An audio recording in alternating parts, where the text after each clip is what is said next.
Hello again, everybody. Welcome back.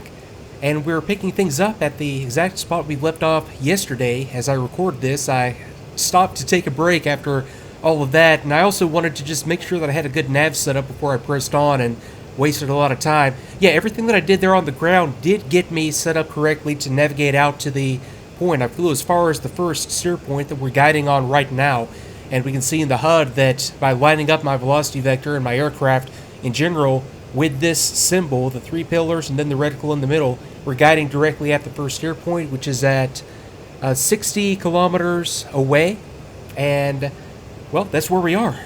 And this also gives me the opportunity to try once again to get a good external view track replay. I set this up specifically with the perfect time of day, and the it's actually Mustang's version 1.2 textures that I'm giving a shot today. So let's go ahead and get into the manual again, and we'll go for fixes on navigation. I'm going to do a visual navigation fix over this next steer point, and to do that I'm going to, as it says here, overfly the steer point, and then I have a fixed trigger. It's actually a trigger on the radar stick itself. I am going to try different methods here. I have it actually mapped on my real stick to just the trigger on my Warthog, which actually has a first and second detent. So it's first detent, or in other words, it's going to refer to it as T1 to prep the fix. It's second detent, or TV, to integrate that fix into the navigation system, and you go second detent right when you overfly the nav point. Okay, let me get myself set up, and I'll engage in attitude hold right here so that I can talk and try to fly here at the same time. So coming up on about 50 kilometers, and yeah, since I did do an air start, let me just sort of go around the cockpit and get everything set up the way more or less that I had it. Now we're into the current position mode, and it's alternating between longitude and latitude, just the minutes and seconds part of the coordinates of our actual position. The two, and I'll bring up the manual portion that's right there, the TERNAV system. So we have a system that's working off of radar altimeter data to estimate our position on the ground and then give us an idea using the right-hand number right there how far off our navigation fix is. So we have a 5 that's telling us our TERNAV status, and then the 0, which is the estimated error distance that's within the navigation system. We can see a breakdown of those numbers right here. 0 is inoperative, 1 is okay but not sending inputs, 2 is rough search, 3 is fine search, 4 okay and following but not used, and 5 is okay and operating. We can see it just went to 3, probably just due to the terrain that we passed over being a little bit different. Now it's in fine search mode, but it's still ascertaining a good position. So right now the system thinks, due to that 0, and that's going to be estimated error in kilometers, our position is pretty good right now. Okay, so we're coming up on our first nav fix out there, and it's a bridge over here just to the left of this town, and I picked it because it's something easy to pick out visually. I knew that it would be along this little larger part of the river, or just long narrow lake, probably just a wider part of the river. Now I just need to find the bridge, and okay, that's going to be it right there, and now I need to overfly it. So let's go ahead and turn on that position. Now last time doing this from a takeoff, the navigation system started with an initial position fix at the center of the runway. So that's where, by default, the aircraft starts navigation from. But it also starts based on where that nose wheel lifts off, and if you don't get the nose wheel up exactly on the center of the runway, it's going to be, by default, off. So I think the thing to do here would be to set up a good, solid initial navigation fix at your first steer point.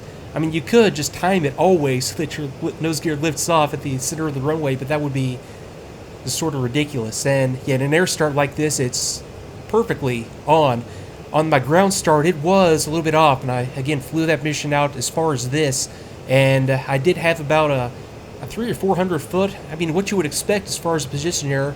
I'll go ahead and integrate a fix right here anyways, even though I don't need it. So I'm going to go first detent.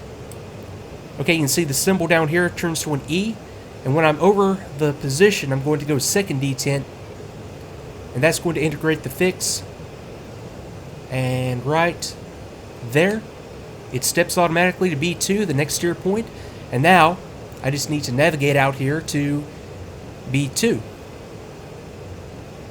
I'll put the nose up just a touch so I can get back in here. So yeah, you can see the concept laid out right here, and I shouldn't really have to touch the navigation system from here on out. I don't think it's going to drift that much, but we'll see once we get up here to our next fix. And actually I need to put the nose up a bit for power lines, and I'll come left here in just a second to get lined up. I'm still a long ways out. I still have about 100 kilometers to go on this leg. And at this point, yeah, I'm absolutely squared away when it comes to navigation, but we'll get an idea of how much it drifts once we get up to the next fix, which I'm going to attempt to do with radar. Okay, I'm just going around the cockpit right now to make sure I'm all squared away. I just put this switch, anti-jamming feature or filter, into position 1, and that's my basic setup, just as I had it set up right when I got airborne. Now, first thing I want to do is turn the radar on. I'll go to position A1. I have that actually mapped to my my boat switch. And I think as I bumped my throttle finally just came to life. Okay, I've got it squared away now. And A1 puts it into just the basic radar mode with the PPI sweep with our position right down here at the bottom. If I went to position A2, it puts me into a B scope. So our position is really can be thought of as this entire bottom line. And then we can just tell an azimuth to a position based on how far off from center it is. But I'll go back to the PPI scan.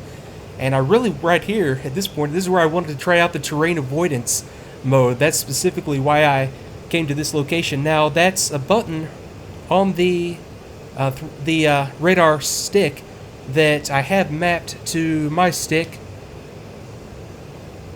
Okay, I think that just put it into the terrain avoidance mode. That should have been what happened right there. So now I can tell if I come down here that, okay, all these little white areas right there is telling me where the terrain is. So I know that looking at this, okay, I can't go right into this area, I can't go left into this area, and straight ahead, yeah, I need to, based on this, just turn, you know, 15, 20 degrees left or right. So let me do that. I'll go 20 left. I'll actually put the nose down just a touch, and I'm clear out in front of me. Let me go to a lower scan. Clear out in front of me. Now I know that I need to go right to avoid something else right in front of me, that little hill. Okay, there we go. I think that, I mean, that's the overall concept. Now we see these two hills out there, so I know I've got one right there, so I could just come forward a few kilometers and then either go right or left to stay out of the terrain. And this really wouldn't be like, you know, navigating or actually flying, just heads down completely off of this. It would just be there as a backup. You know, if I have some fog or some clouds out there in front of me, if I am just not 100% sure that I'm good, come down here and tell where I need to go. In this case, I know that I need to go left to avoid that white spot. Or, I mean, another option is always to go up in that case. Now, let me think about two. I think I've been flying into these hills this entire time. Let me bring us around to the left and we'll press on here. Now, to get it out of the terrain avoidance mode, I think the trick is just to recycle A0 back to A1 or A2. Yeah, that does look way, way different now. Now we're just back into the regular radar sweep mode. And in fact, boy, we're progressing way, way faster in this mission than I thought we would. I thought I'd give myself plenty of time. We're 30 kilometers away from my next fix. Now, I wanted to get a radar nav fix up here, so I'm going to put the nose up.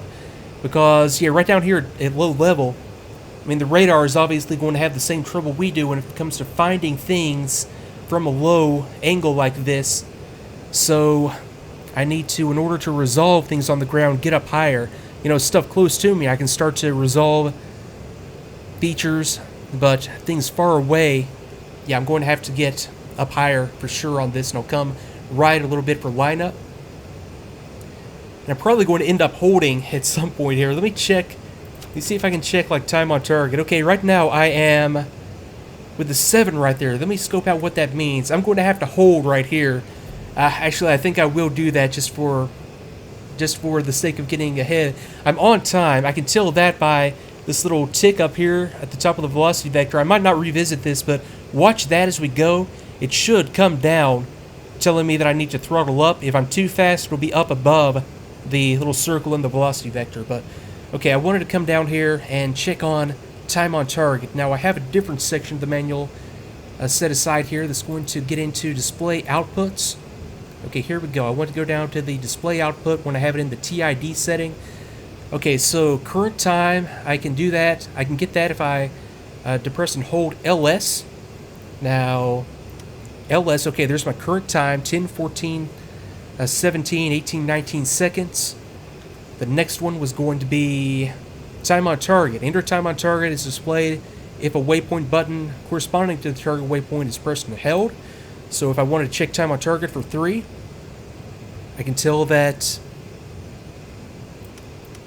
that doesn't look like what I was expecting. That's my Mach number to get to that place on time.